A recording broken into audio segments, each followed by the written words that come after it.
അതെ അതെ. നിങ്ങൾ എൻ്റെ മരുമോള് വരുമ്പോൾ നിങ്ങൾ മാലയിടണം, മോൻ വരുമ്പോൾ നിങ്ങൾ മാലയിടണം കേട്ടോ. കൊട്ടുകാരെ നിങ്ങൾ ഒട്ടും വൈകിക്കരുത്. അവർ വന്ന് കയറി ഉടനെ കൊട്ടി തകർത്ത് തിമർക്കണം കേട്ടോ ഇവിടെ. കേട്ടല്ലോ. അപ്പോൾ രവിയേട്ടാ, അവർ വരുമ്പോൾ എന്തായാലും ആരതി കത്തിക്കേണ്ടത് നിങ്ങളാണ് കേട്ടോ. ഓ ഓ ഓ ഞാൻ കത്തിക്കാം ചന്ദ്രേ. ആർക്കാ ട്രോഫി കിട്ടിയേക്കണേ? ട്രോഫി നമ്മുടെ ശ്രുതിക്കും വേറെ ആർക്കാ? ശ്രുതിക്കാണ് കിട്ടിയ ഫസ്റ്റ് പ്രൈസ് അവർക്കാണ്. പിന്നല്ലാണ്ട് ഇങ്ങനെ നീ അറിഞ്ഞു? ഞാൻ കുറച്ച് നേരത്തെ ശ്രുതിയെ വിളിച്ചായിരുന്നു. അപ്പോൾ ശ്രുതി പറഞ്ഞു അതൊക്കെ ഒരു സർപ്രൈസാണ് അമ്മേ, അവിടെ വന്നിട്ട് പറയാമെന്ന് പറഞ്ഞു. അത് കേട്ടപ്പോൾ അവൻ്റെ സന്തോഷം കണ്ടപ്പോൾ തന്നെ എനിക്ക് മനസ്സിലായി എൻ്റെ രവിയേട്ട എൻ്റെ മോനെ തന്നെ കിട്ടുള്ളൂ. അവനെ 7 ഡിഗ്രി ഉള്ളവനാ.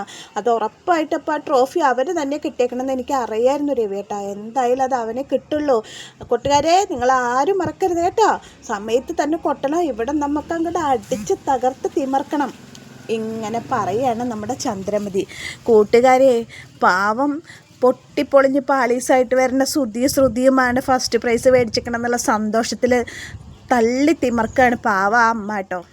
അപ്പോൾ കൂട്ടുകാരെ, ഇന്നത്തെ ചെമ്പനിരപ്പിൻ്റെ കഥ പറയാം.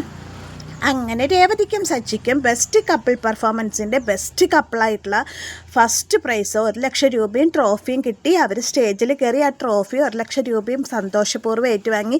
നിഷ്കളങ്കമായ സ്നേഹത്തിൻ്റെ പര്യായമായ സച്ചി രേവതിയും അങ്ങനെ ആ ട്രോഫിയൊക്കെ വാങ്ങി സന്തോഷത്തോടു കൂടി ഇരിക്കുകയാണ്. അതിൽ സന്തോഷം ആദ്യം എല്ലാവരും ഒന്ന് ഷോക്കിംഗ് ആയെങ്കിലും വർഷി ശ്രീകാന്ത് സന്തോഷത്തിൽ പങ്കുചേരുന്നു. പക്ഷേ ശ്രുതിക്ക് അത് ആക്സെപ്റ്റ് ചെയ്യാനേ പറ്റുന്നില്ല. അവർ ഭയങ്കര ദേഷ്യത്തിലാണ് കേട്ടോ ഇരിക്കണത്. അവർക്ക് പിന്നെ മുഖം തെളിഞ്ഞിട്ടില്ല. അവർ ഭയങ്കര ദേഷ്യത്തിലാണ്. രേവതിക്കും സച്ചിക്കും ട്രോഫിയുടെ ശ്രുതി പറയുന്ന പോലെ ഉണ്ട്, ഇതൊരു ഫ്രോഡ് ഗെയിമാണ്, ഇതൊന്നും ശരിക്കുള്ള ഗെയിമല്ല എന്ന് പോലെ ശ്രുതി ഗെയിമിനെ കുറ്റപ്പെടുത്തി സംസാരിക്കേണ്ടത്. അവർക്ക് കിട്ടാത്ത കാരണം കൊണ്ട് ഇവർക്കൊന്നും കിട്ടാൻ യാതൊരു യോഗ്യതയില്ല എന്നാണ് ശ്രുതി പറയണത്.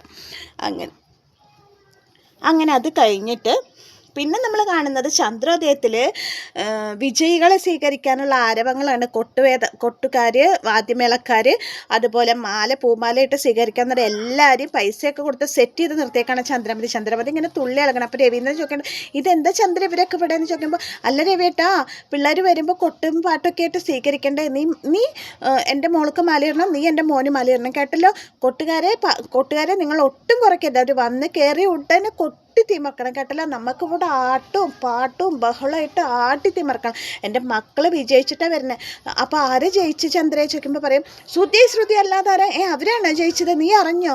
പിന്നെ ഇല്ലാതെ ഞാൻ അറിയാതിരിക്കും രവിയേട്ടാ. ഞാൻ ശ്രുതിനെ വിളിച്ചിട്ടുണ്ടായിരുന്നു. അപ്പോൾ ശ്രുതി പറഞ്ഞത് അതൊക്കെ സർപ്രൈസാണ് അമ്മേ, അവിടെ വന്നിട്ട് പറയാമെന്ന് പറഞ്ഞു. അവൻ്റെ സന്തോഷം കണ്ടപ്പോഴേ എനിക്ക് മനസ്സിലായി രവിയേട്ടാ എൻ്റെ മോന് തന്നെ അത് കിട്ടിയേക്കണം. അവനെ വെറും നിസ്സാരക്കാരനല്ല, 7 ഡിഗ്രി ഉള്ളവനാന്ന് പറയാണ്. പാവൻ ചന്ദ്ര മനക്കോട്ട കെട്ടി നിൽക്കണം, ഒക്കെ റെഡിയായിട്ട് മക്കളെ സ്വീകരിക്കാൻ. ആ സമയത്ത് വണ്ടി വന്ന് നിൽക്കണം. ശ്രുതി പുറത്തേക്ക് ഇറങ്ങണം. പുറത്തേക്ക് ഇറങ്ങിയ സമയത്ത് ആ കൊട്ട് തുടങ്ങിയപ്പോൾ ആ കൊട്ടിൻ്റെ സന്തോഷത്തിൽ ശ്രുതിയും ആട്ടിത്തിമർത്ത് വരികയാണ്. ആട്ടിത്തിമർത്ത് വന്നിരിക്കുമ്പോൾ ചന്ദ്രമതി സന്തോഷമായി മക്കളെ, അമ്മയ്ക്ക് സന്തോഷമായി, എനിക്കറിയായിരുന്നു നിങ്ങൾക്ക് തന്നെ ഇത് കിട്ടുമെന്ന് എനിക്കറിയായിരുന്നു മക്കളെ എന്ന് പറഞ്ഞിട്ട് ഓട്ടിപ്പോയിട്ട് ശ്രുതിനെ കെട്ടിപ്പിടിക്കുകയാണ്. മാലയിടും എൻ്റെ മക്കൾക്ക് മാലയിട്ട് സ്വീകരിക്കുക എന്ന് പറയുകയാണ്. രവിയേട്ട ആരതി കൊളുത്താറായി എന്നൊക്കെ പറയുകയാണ്. അപ്പം മാലയിടാൻ പറയുമ്പോൾ മാലയിടാൻ വേണ്ടി വരുന്ന സമയത്ത് ശ്രുതി പറയാണ്, അല്ല ആൻറ്റി ഒരുപാട് നന്ദിയുണ്ട്, ഞങ്ങൾ മത്സരത്തിൽ ജയിച്ചില്ലെങ്കിലും മത്സരത്തിന് പങ്കെടുത്തു എന്നുള്ള രീതിയിൽ ഞങ്ങൾക്ക് ഇങ്ങനെ ഒരു സ്വീകരണം ആൻറ്റി തന്നല്ലോ. അപ്പം മത്സരത്തിന് ജയിച്ചില്ലേ? അപ്പോൾ രവീന്ദ്രൻ നിർത്ത് കൊട്ടും പാട്ടൊക്കെ നിർത്ത്.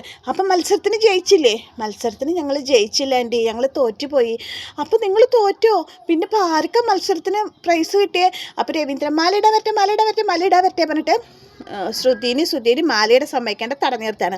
അപ്പോൾ ഈ സമയത്ത് വർഷയുടെ ശ്രീകാന്തിന് കാറ് വന്ന് നിൽക്കണം. അപ്പോൾ വർഷ ശ്രീകാന്തിനെ കാണുമ്പോൾ ചന്ദ്രമതി പെട്ടെന്ന് ഇവർക്കാണല്ലേ പ്രൈസ് കിട്ടിയത്, എനിക്കറിയായിരുന്നു, ഒന്നെങ്കിൽ നിങ്ങൾക്ക് അല്ലെങ്കിൽ വർഷയ്ക്കും ശ്രീകാന്തിനെ പ്രൈസ് കിട്ടാൻ, എൻ്റെ മക്കൾക്ക് കിട്ടിയല്ലോ, സന്തോഷമായി, കയറി വാ മക്കളെ എന്ന് പറഞ്ഞിട്ട് വർഷേനെ ശ്രീകാന്തിനെ വിളിക്കുക. എനിക്കറിയാം ഒരു നിലയും വിലയില്ലാത്ത മറ്റൊറ്റകൾക്ക് കിട്ടിയിട്ടുണ്ടാവില്ല. നമ്മൾ ഈ കറിക്കൊക്കെ കറിവേപ്പില കൂടെ കൊണ്ടുപോയില്ലേ, അതുപോലെ അവരെ കൂടെ കൊണ്ടുപോയിന്നുള്ളൂ, അവർക്കൊന്നും കിട്ടിയിട്ടുണ്ടാവില്ല എന്ന് എനിക്കറിയാം. എൻ്റെ മക്കൾക്കല്ല പ്രൈസ് കിട്ടിയത്, ഇങ്ങ് അടുത്ത് വാ പറയണം. അപ്പോൾ വീണ്ടും കൊട്ട് തുടങ്ങുമ്പോൾ വർഷയും ശ്രീകാന്തും ആ കൊട്ടിൻ്റെ ഒപ്പം ആടിപ്പാടി വരുമ്പോൾ പറയും ഞങ്ങൾക്കല്ല അമ്മ പ്രൈസ് കിട്ടിയേക്കണത് പറയണം. പിന്നെ ആർക്കാ കിട്ടിയേക്കണെന്ന് ചോദിക്കുമ്പോൾ അത് കേൾക്കുമ്പോൾ രവീന്ദ്രന് മനസ്സിലാവും പ്രൈസ് കിട്ടിയേക്കണത് വേറെ ആർക്കല്ല, സച്ചിക്ക് രവീന്ദ്രൻ മനസ്സിലാവും. രവീന്ദ്രൻ രവീന്ദ്രൻ ചന്ദ്ര ചന്ദ്ര ചന്ദ്ര ഈ ആരും തട്ടി പിടിച്ചതെന്ന് പറയാണ്.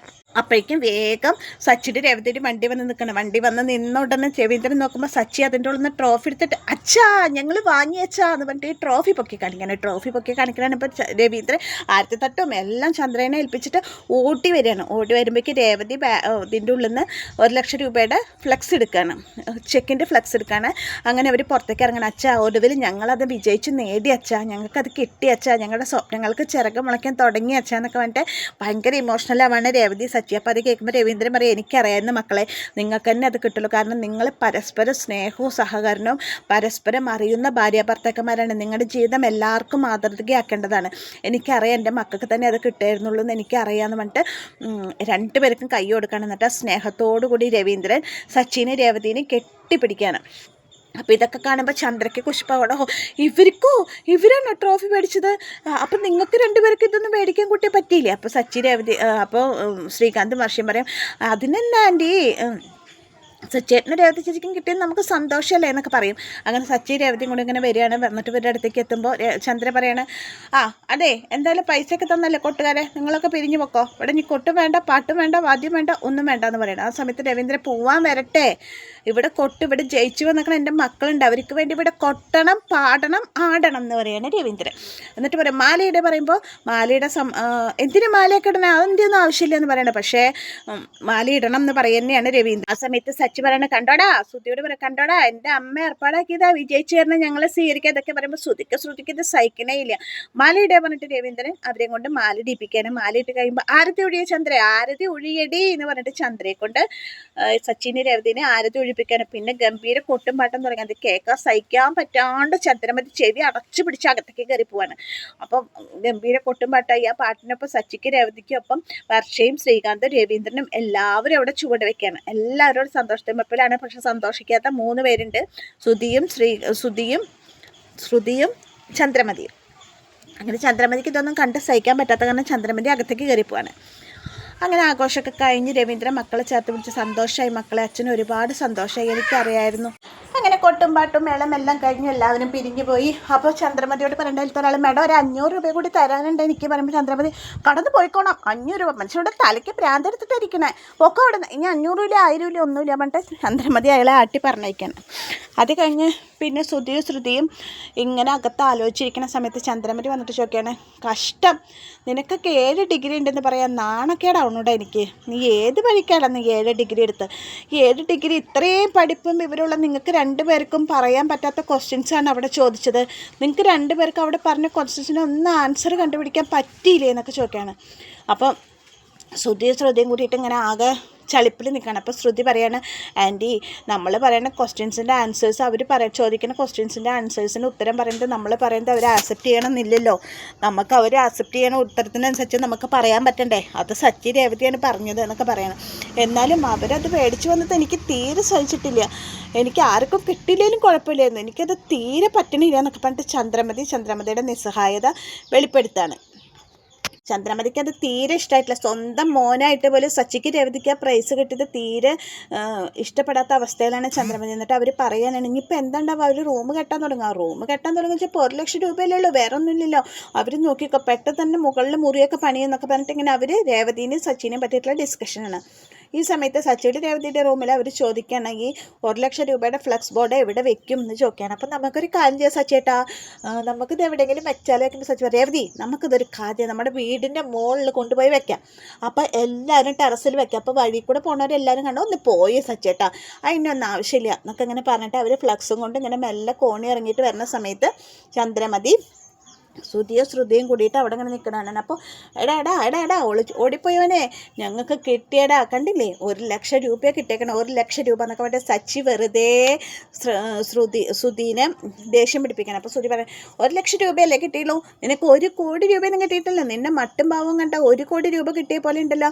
അതേടാ 1 കോടി രൂപ കിട്ടിയ പോലെ തന്നെ ഒരു ഡ്രൈവറായി ഞാൻ എത്ര കാലം കഷ്ടപ്പെടണം എന്ന് പറഞ്ഞാൽ ഈ 1 ലക്ഷം രൂപ കിട്ടാൻ.